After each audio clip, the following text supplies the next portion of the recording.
ቅድም ተማሪዎች ሲስቆብሽ አይቼ ነው ጫማ ገዝቼ ነው ከምንም ነገር አትቁጠሪብኝ በቃ ሰው ስለሆንኩ ነው ተቀበይኝ አመሰግናለሁ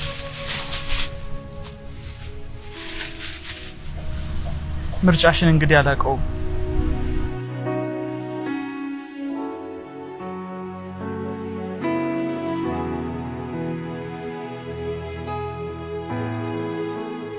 ድሮ እኮ አንተ ነበርክ የምታፈቅረኝ ቆይ አሁን እኔ ስላፈቀርኩ ነው እንደዚህ የምትኮራብኝ ያ ድሮ ነው ያ ሁሉ ነገር አልፏል አሁን ደግሞ እኔ አላፈቅርሽም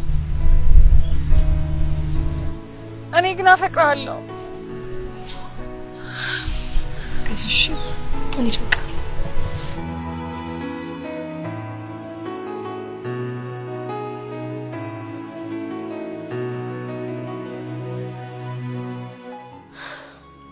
ታው ግን በሌታው ግድ የለህም ከዚህ እድሜ በኋላ ልክ እንደ ጎረምሳ ነጭ ሽበት ካወጣ በኋላ የምትሰራው ስራ ተገቢ ነው ብለህ ታስባለህ? እድሜ እኮ የሚከብደው ለሴት ነው።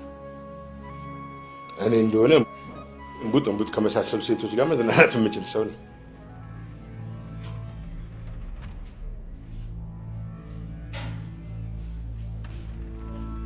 በሌ አራቱ በፈጠረ ወደ ልብ ተመለስ።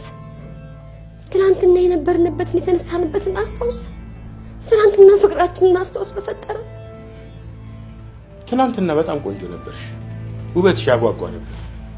ዛሬ ደግሞ ያ ውበትሽ የለም። ደስ አትይኝም። እንደውም ዛሬ እዚህ አልተኛም፣ እዛኛው ክፍል ነው የምተኛው።